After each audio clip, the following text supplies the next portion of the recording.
Te escuchamos. Bueno, Karina, primero que nada, ¿eres representante nacional de ATSS? Soy directiva nacional, sí, y secretaria de prensa. Ah, mirá qué bien, mirá qué sorpresa. Te tuvimos que ir a buscar a Carmelo, mirá vos. Claro, porque vivo acá, sí, sí, sí. Seguro. No, pero todo esto es una chanza, porque en realidad te ubicamos a través de Juliana, que es una televidente de Fierro, de Andares. Sí, sin duda, una muy buena compañera de trabajo. Bueno, dinos, ¿cómo viene la mano, cómo viene la perspectiva, y cuál es la opinión de los trabajadores de ATSS en cuanto a esta reforma de la seguridad social? Bueno, la opinión no es solamente una opinión, sino que tenemos un proyecto alternativo que empezamos a transcribir en el año 2018, cuando el propio Frente Amplio, mediante Danilo Astori, dijo que era necesaria y muy necesaria una reforma de seguridad social. Por tanto, nosotros tenemos un proyecto ya redactado, que bien podría ser el proyecto que se llevara al Parlamento, ¿verdad? Porque tiene varias características. La primera es que tiene la causal de que nosotros trabajamos en los escritorios y vemos todos los días las casuísticas y las problemáticas de la población toda. Entonces pudimos pensar en macro y en micro los problemas de todos los trabajadores uruguayos. Entendimos que los problemas no solamente son de financiación, sino de decisiones políticas, y entendemos que quien haga esta reforma se está jugando mucho para las próximas elecciones. Entonces, pasándolo en limpio, nosotros en el año 2018, compañeros que ya no están en el sindicato, pero que supieron desempeñar un papel excelente en este trabajo, ya redactaron esta cuestión. Ya dijeron cómo se podía financiar el BPS, ya dijeron cómo se debe financiar el BPS, porque lo dice la Constitución de la República, no lo decimos nosotros, y ya dijeron cuáles son los problemas de las jubilaciones y pensiones en este país. Entonces, para nosotros es muy sencillo poder explicarlo por lo siguiente. Dicen que hay una población envejecida y que la gente ganó en calidad de vida y que porque se vive más, entonces se tiene que pagar más tiempo las jubilaciones. Nosotros decimos, ¿para qué ganamos en calidad de vida si vamos a tener que seguir trabajando? Porque una de las propuestas de la comisión de expertos es aumentar la edad a 65 años. Hoy en este país, para jubilarte necesitas 60. Otra de las cuestiones que ATCS reivindica desde el año 96, que está puesta en práctica, es el tema de las AFAP, porque son un negocio redondo para el capital, no para los trabajadores. Yo los invito a que ustedes, después de este programa, le pregunten a cualquier amigo, vecino, compañero, familiar jubilado, cuánto gana por concepto del sistema de AFAP, porque hay gente que cobra 2 o 3 pesos, y el promedio general que paga la AFAP es de 7.000 pesos, con muchísima suerte. En cambio, el BPS, aunque a ti la jubilación te dé que te tienen que pagar 4.000 pesos, te la lleva a la mínima, que son 15.500. ¿Y eso por qué es? Porque la Constitución de la República dice que la seguridad social se financia con el aporte de los trabajadores y los patrones, y ya te paso a decir que los patrones aportan la mitad que los trabajadores. El 15% aportan los trabajadores, el 7,5% de los patrones. Cuando la mayoría de los países, ayer lo decía el economista Carlos Viera, todos los patronos pagan casi el doble o más Correcto, en el resto de los países. correcto. Por otro lado, no hay que dejar de mencionar que para estar obligado a estar afiliado a una AFAP tenés que ganar 70.000 pesos nominales. Y hay cuántos millones de uruguayos, más de 1 millón de uruguayos afiliados a la AFAP, que no llegan a 30.000 pesos. Y su aporte se divide entre el BPS y la AFAP, o sea que ahí le estamos quitando al BPS la mitad de sus ingresos. Otro problema que generó la AFAP es que si yo tengo hoy un sueldo de 500.000 pesos, que los hay, son los menos, pero son unos 20.000 a nivel país, antes, con el sistema anterior, aportaban el 15% por todo concepto percibido. Hoy aportan hasta 200.000 pesos y el resto del Montepío, ese 15%, se lo guardan en el bolsillo. Por eso que nosotros decimos que acá no aporta más el que gana más, sino que aporta más el que declara más y el que no está por el sistema mixto, ¿verdad? Entonces, hay que rescatar lo importante de este proyecto que nosotros presentamos. Nosotros no queremos aumento en la edad jubilatoria porque, primero, ¿para qué ganamos calidad de vida si tenemos que trabajar hasta la muerte? Porque tampoco cuando nos jubilamos con 65, como está propuesto, nos van a dar el 45% que nos dan hoy con la ley vigente. Proponen un 33%. Entonces, ¿qué pasa? Lo que sucede más específicamente es que van a ganar menos, van a trabajar más y van a estar menos tiempo jubilados viviendo. Y ese es el fin que se persigue. En cambio, nosotros decimos lo contrario, hay que abrirle la puerta a los trabajadores jóvenes que hoy son la mayor tasa de desempleo. Porque ¿dónde está concentrada la mayor pobreza? En la juventud. Por otro lado, el BPS trabaja gratis para la DGI, para el INEFOP, para la SAFAP, para el MIDES y para muchas otras instituciones, para la JUNASA, para las mutualistas, porque le junta todos los aportes de los trabajadores para pasarle las cápitas, y para muchos otros sistemas a nivel nacional de entes públicos y servicios descentralizados, y a nosotros nadie nos paga ninguna contraprestación por esos servicios. O sea que con muchísimo menos de los trabajadores que teníamos hace 3 años, seguimos haciendo las mismas tareas y de forma gratuita. Si se implementara un sistema como tiene la DGI, que nos pasa 7 puntos de IVA, porque acá no terminé de decirlo, la seguridad social se financia con los aportes de trabajadores y patrones, 7 puntos del IVA, y lo que falte lo tiene que poner rentas generales. Entonces ahora voy a los 7 puntos de IVA. Los 7 puntos de IVA la DGI nos los pasa y nos los transfiere todos los meses, pero nos cobra $100 millones por año por esa gestión. A nosotros que les juntamos el IRPF gratuitamente y se lo desembolsamos a ellos. O sea, ¿encuentran ustedes la contradicción en lo que yo estoy diciendo? 7 sí, totalmente. Puntos que tú, como yo, como todos los que nos están escuchando, también pagan cuando van al almacén, al supermercado, a la carnicería, a la tienda, a la zapatería y a todos los lugares donde se cobra IVA. Porque esos 7 puntos de IVA son del consumidor final, que finalmente ¿quiénes somos? Los trabajadores, que somos los que movemos el mercado interno. Entonces ahí también nosotros estamos financiando nuestra propia jubilación. Y rentas generales también las financiamos nosotros. Porque ¿de dónde salen rentas generales?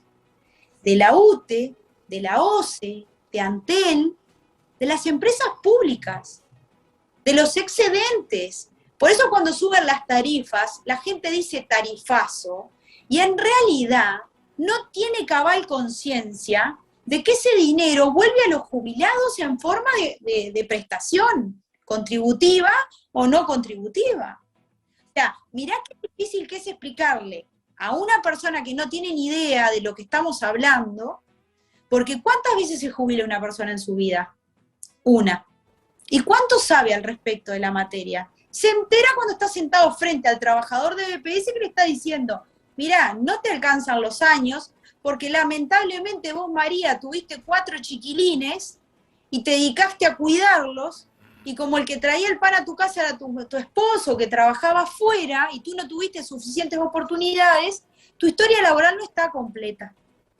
La de tu esposo capaz que sí, pero la tuya no.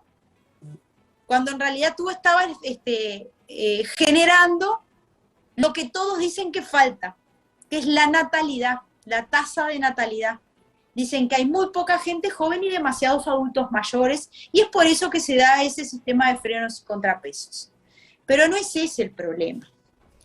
Porque el PPS tiene un déficit, sí que lo tiene, claramente. Pero no es por las jubilaciones y las pensiones. Ustedes saben que una madre cuando está embarazada cobra una asignación que se llama prenatal, ¿verdad? Y también deben saber que cuando una persona fallece cobra haberes sucesorios. Y gastos complementarios también para pagarse el entierro, si no tiene otra cobertura. Y también sabrán que una persona que tiene problemas de salud necesita una faja, un lente, una ablación en el corazón, que tienen un niño que nace con una enfermedad rara o un defecto congénito. Todo eso lo cubre el BPS. Entonces acá no estamos hablando del problema del déficit que el BPS tiene por las jubilaciones y las pensiones. Estamos hablando que el BPS atiende a la población uruguaya desde antes de nacer y hasta después que fallece, porque es un derecho humano fundamental que está consagrado, no solamente en la jurisprudencia uruguaya, sino a nivel mundial. Porque nosotros tenemos como, por ejemplo, el Pacto de San José de Costa Rica y otros pactos de otras convenciones de la OIT, tenemos recomendaciones, hay un montón de jurisprudencia al respecto que marca que los derechos inherentes a las personas son derechos que ya quedaron firmes y están para ser respetados. Y más si yo te estoy explicando que la jubilación me la pago yo misma, tú mismo. Porque el aporte patronal y obrero le hace el patrón que te da el trabajo y tú que estás trabajando. Los 7 puntos de IVA lo terminás financiando tú cuando vas al súper o a cualquier otra cosa que compres. Y las rentas generales no es más ni menos que pagar la luz, el agua y el teléfono, y ya ahí tenés un excedente que es de donde se sacan para complementar lo que falta. Ahora yo pregunto, ¿es tan difícil entender que el déficit del BPS es necesario para la mejora de la calidad de vida de las personas? Y el déficit de la caja militar es tan parecido al del BPS y de eso no se habla. ¿Por qué no se habla del déficit de la caja militar? Te lo voy a decir yo, no se habla porque para la comisión de expertos, la caja militar no es una caja, es un retiro de pensiones y jubilaciones de las Fuerzas Armadas. Entonces, como no se llama caja, no califica para estar dentro de la reforma. Sin embargo, el resto de las cajas sí. Incluso la caja profesional y todo lo demás. Bueno, ahí tenemos algunas cuestiones que tenemos que profundizar un poco. Trabajadores somos todos. Lo que no dije al principio lo voy a decir ahora. Yo si bien represento un sindicato y soy clase trabajadora y estoy a lo que diga el PIT-CNT porque soy una persona que ha militado siempre dentro de la orgánica de nuestra querida CNT, que hoy es el PIT-CNT, por las razones que todos conocemos, acá tenemos una cuestión que no es simplemente hablar de política sindical. Acá hay una cuestión de ciudadanía, de pueblo. Acá la señora que vota a los blancos, a los colorados, a Manini Ríos o al Frente Amplio, o el señor o el chico que votó por primera vez porque cumplió los 18 años, tiene que saber que esto es un tema social y económico. Es político también, político partidario, porque quienes toman las decisiones por nosotros son nuestros representantes en el Parlamento. Y hay una cuestión primordial. Nosotros le damos un poder de decisión al Parlamento que está perfecto que lo tenga.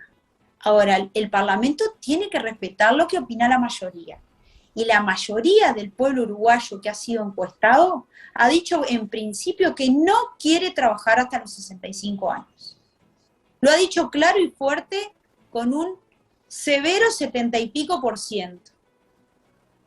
O sea que acá lo que falta es información y formación de la gente, del vecino común, del ciudadano común. Porque la verdad es que, para ser honestos y justos, hay que decir que el Frente Amplio implementó que las jubilaciones de privilegios para los presidentes de la República no corran más. O sea que los únicos que no cobraron jubilación de privilegios fueron el extinto Tabaré Vázquez y José Mujica. ¿Y por qué pasó esto? Porque tanto Lacalle como Jorge Valle, que también es fallecido, pero su viuda cobra la pensión y tuvo la osadía de solicitar que se le pagara el 100%, cuando todos sabemos que las pensiones por fallecimiento son un porcentaje de la jubilación, o sea que está cobrando lo que corresponde y no más. También tenemos a Sanguinetti, ¿verdad? Entonces, como tienen muchas instrumentaciones legales para aplicar, porque son viejos conocidos y porque tienen mucha influencia en el ámbito jurídico, como después tuvieron otros cargos políticos, argumentaron en ese sentido y ellos sí cobran jubilaciones de privilegio. O sea que aquellas personas que cobran jubilaciones de privilegio, aquel propio Saldain, que es el que llevó adelante la comisión de expertos, le dio participación al PIT-CNT y a la clase trabajadora y al Frente Amplio, sí, pero hubieron meses en los que trabajaron en la más absoluta soledad, que fue cuando se tomaron las mayores resoluciones, esa comisión de expertos. ¿Ustedes recuerdan quién hizo la reforma del año 96, la de 16.713? No. Rodolfo Saldain. El mismo presidente de la comisión de expertos de hoy. Entonces, son viejas recetas con los mismos actores. Porque en aquellos años, ¿qué se le decía a la gente para afiliarla a una FAP? Tenés que firmar y tenés que optar por el artículo 8 porque vas a cobrar 2 jubilaciones. Y yo lo expliqué al principio. Sí, les pagan 2 jubilaciones. ¿Cuál es el problema? Que el único que te asegura una mínima, no te voy a decir decente, porque con 15.500 pesos no vive nadie. Eso también hay que mejorarlo, porque hay que tratar bien a nuestros adultos mayores y responderles con empatía y con justicia todos los años que le dedicaron al trabajo, sea cual fuere, manufacturero, de la construcción, lo que sea, enfermeras, doctores, no importa. Trabajaron y dieron su mano de obra a nuestro país y lograron construir esta clase trabajadora que hoy tenemos. No merecen vivir con 15.500 pesos, pero tampoco merecen que la FAP le pague 2 o 3 pesos en su recibo de jubilación. Y les digo, lo pueden comprobar. Le piden a cualquier jubilado que se haya jubilado por el régimen mixto que les muestre y van a ver la miseria que cobran algunos. Otros cobran más, obviamente, por la diferencia en aportes, pero cada caso es diferente. Y es muy difícil de entender este tema. Y otra cosa que no quiero dejar pasar es lo siguiente. Es muy fácil que una coalición multicolor, como pasa ahora que tiene la mayoría parlamentaria, pueda votar una ley de este estilo. Sí hay que dar la discusión en el Parlamento, yo considero que sí, que tal vez sería sano. Ahora, entendamos que el Congreso del PIT-CNT dijo no a la SAFAP en el año 96, lo volvió a reiterar y lo reiteró en el Congreso número 14 en el año 2021. Entendamos que la mayoría de los trabajadores, sean o no sean afiliados al PIT-CNT, estén sindicalizados o no, van a sufrir las consecuencias de esta reforma porque es muy regresiva, y cuando digo muy regresiva, es vomitiva. Porque se están estudiando los años que le puede durar una pensión a una viuda, por ejemplo. Se está estudiando si califica que los docentes o aquellas personas que manejan el tema de las radiografías en las mutualistas que trabajan con unas cuestiones de riesgo para su salud, tienen años bonificados. Bueno, se está estudiando si eso es conveniente. Y eso se ganó con lucha, en la calle, discutiendo, en las bipartitas, aplicando la normativa de seguridad y salud laboral. ¿Vamos a tirar todo eso que ganó el campo popular a la calle realmente? ¿El Frente Amplio está dispuesto a llevar esta discusión y votar a favor de esta reforma, aunque la mejoren un poquito? Esa sería mi pregunta para la ciudadanía toda. Por eso tengo el pabellón Hacémela de vuelta la pregunta en voz alta. El Frente Amplio sí. se va a animar a discutir esta reforma estrictamente en términos concretos de defender a la población y votarla en contra, o lo que va a ser minimizar los daños que pueda generar esta reforma y votar con la coalición multicolor y llegar a algún tipo de acuerdo. Porque por eso tengo el pabellón nacional detrás, porque esto no es un tema político partidario, esto es un tema de derechos de trabajadores para trabajadores. Disculpen. Entonces,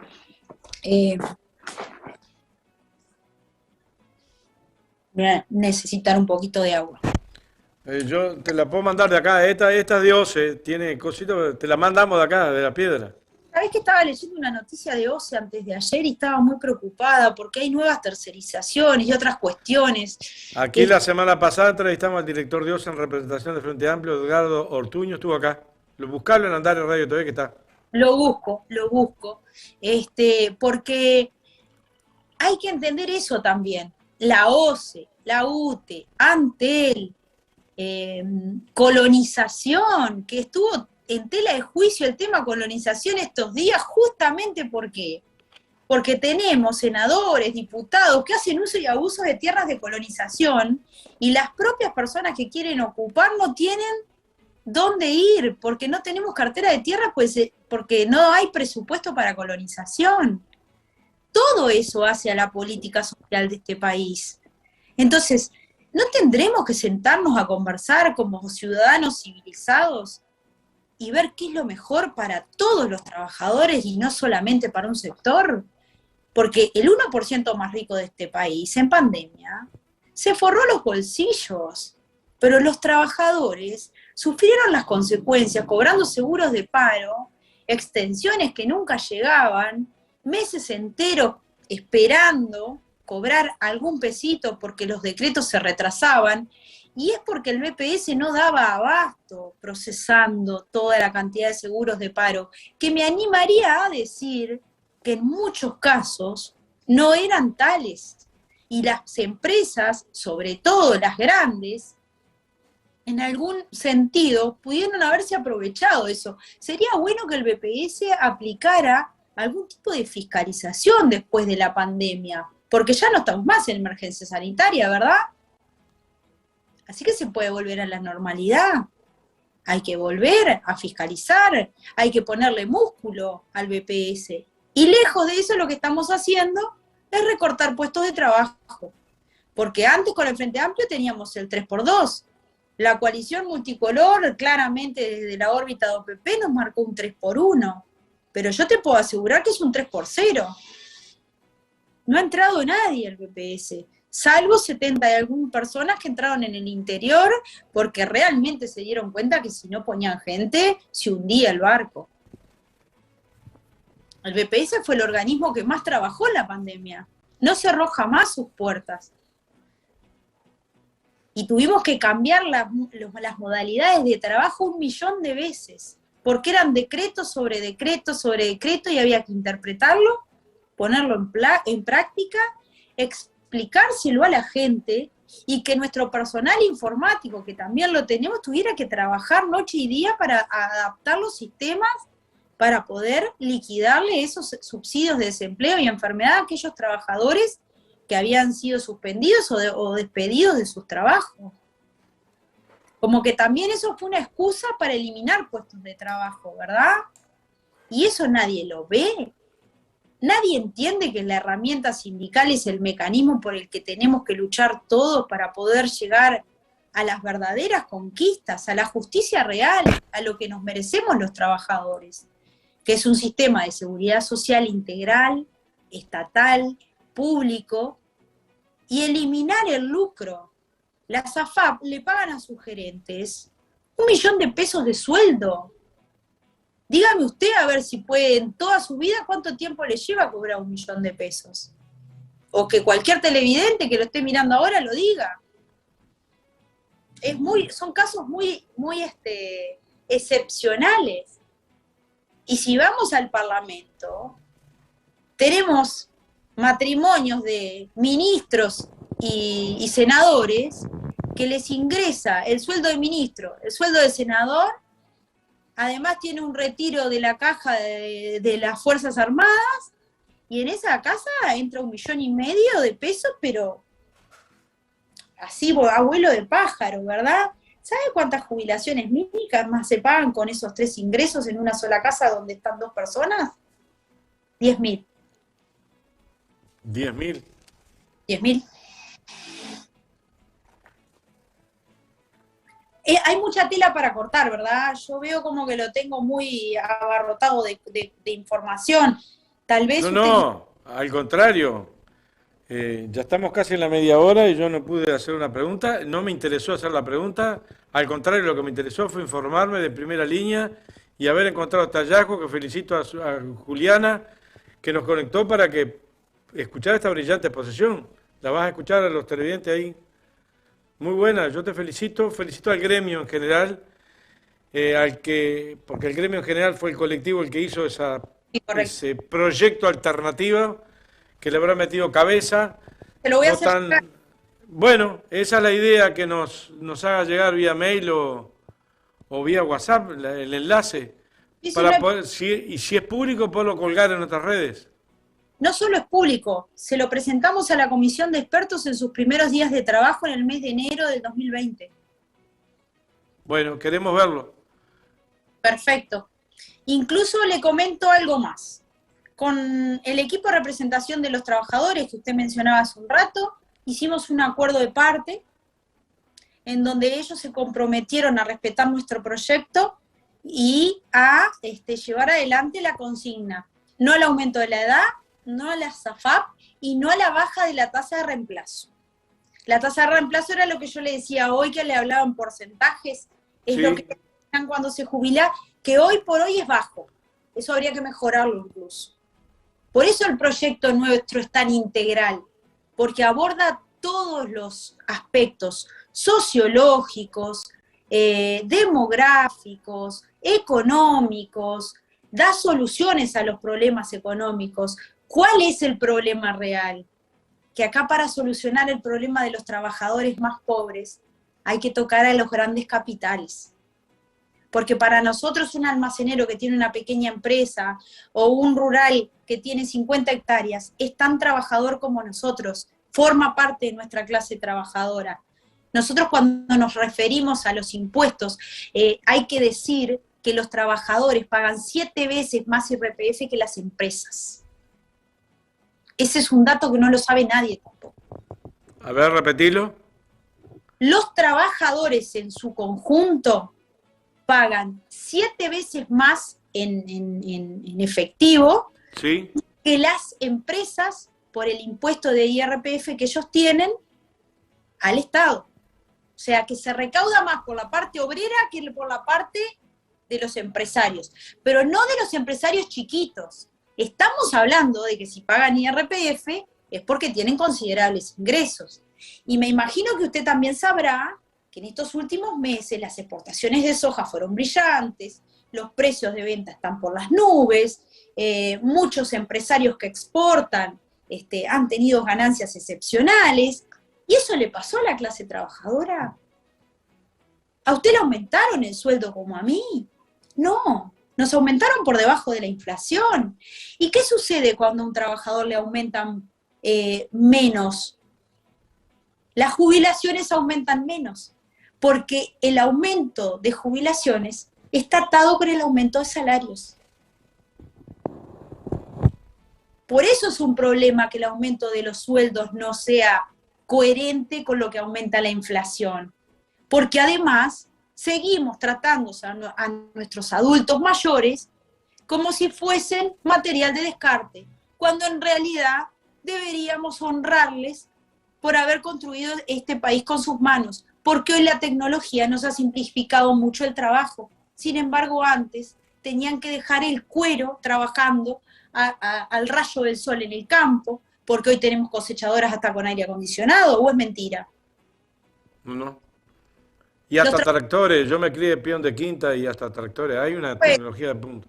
Trabajadores de la construcción, ¿cómo llegan a los 65 años con esas espaldas destruidas por hacer fuerza con las bolsas de Portland que logramos, después de muchas luchas sindicales, lograr que fueran de menor quilaje, que eran de 50 y pasaron a 25? Los molinos, las bolsas de harina, ¿de cuánto eran hace 20 años?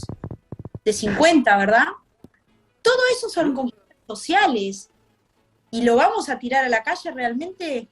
Todo lo que ganamos en salud para los trabajadores, que se le pudo alargar la expectativa de vida, ¿se lo vamos a cobrar ahora? ¿O le vamos a dar el merecido descanso que les corresponde? Busquemos soluciones en los que más tienen, porque los que más tienen son los que menos le aportan al Estado. Porque con el cuento de que yo creo puestos de trabajo, sí los crea, pero vamos a tomar de referencia las plantas de celulosa. En la construcción de la planta de celulosa han trabajado unas 5.000 personas en sus inicios. ¿Sabe cuántos puestos de trabajo quedan después que terminan de construirla? Alrededor de 400. La pregunta clara y concreta acá es, ¿por qué siguen exonerados de impuestos? Si los puestos de trabajo los crearon por un determinado plazo acotado. Hoy no tendrían que estar exonerados, ¿verdad? Porque generaron los puestos de trabajo, pero ya no es más así. Por otro lado, las multinacionales, las zonas francas, ¿por qué tienen coronita? ¿Cuáles son los puestos de trabajo dignos que están creando para seguirlos exonerando de aportes? A las iglesias, a las ONGs, a las escuelas privadas, a los colegios privados. ¿Por qué todos ellos gozan de exoneraciones? Y ahora le voy a decir una que es horrible, pero las mutualistas también están exoneradas de aportes patronales. Y el FONASA le gira millones de pesos en cápitas a las mutualistas todos los meses. Eso lo hace el BPS con sus trabajadores sin cobrar un peso a cambio, por toda esa gestión que realiza. Usted tiene, ejemplifiquemos, yo tengo 40 años, soy mujer, y valgo para la mutualista, para el FONASA en realidad, valgo 6.000 pesos, ¿verdad? Todos los meses por concepto de mi cápita, a esa mutualista privada le dan 6.000 pesos. ¿Qué pasa con ACE? Que es otra mutualista. Es un organismo del Estado. ¿Le pasan las cápitas de sus socios? No, señor. ACE tiene un presupuesto. Y tiene un presupuesto acotado. Porque es un ente del Estado en el que también se están aplicando recortes y en el que también los presupuestos han bajado a niveles desorbitantes, minimizando el gasto en los lugares donde más se necesita. Salud, educación, seguridad social. Los 3 pilares fundamentales de que una sociedad esté orgullosa del país en el que vive, ¿verdad? Karina, nos tenemos que ir. Cuando Dame una dirección, ¿hay una dirección de correo o algo para que los televidentes puedan bajar el link o me lo envías a mí? Se lo envío, sí tenemos una página web, el documento está en la página web, no está muy amigable de encontrar, estamos buscándole la vuelta para solucionar eso, porque nosotros, como usted sabrá, contamos con recursos muy finitos, ¿no? No tenemos ni la gran prensa, ni nosotros contamos con ustedes, los medios que son objetivos, que se prestan al servicio de la sociedad, que realmente les importa que el país funcione, pero que funcione en forma justa para todos, y no solo para ellos. Por eso es tanto el agradecimiento que nosotros hacemos cuando nos convocan desde medios como el de ustedes, ¿verdad? Karina Sosa, es recíproco. Un saludo a todos los trabajadores y nos quedamos pendientes, muy pendientes, si es posible ahora ni bien cortemos, que nos envíe vía WhatsAppito la dirección de correo para colgarla. Perfecto. Para que la gente entre directo allí. Perfecto. Y nos estaremos viendo nuevamente, tenemos ambos los teléfonos, así que gracias por estar. Un abrazo. Un abrazo, que pase bien. Gracias.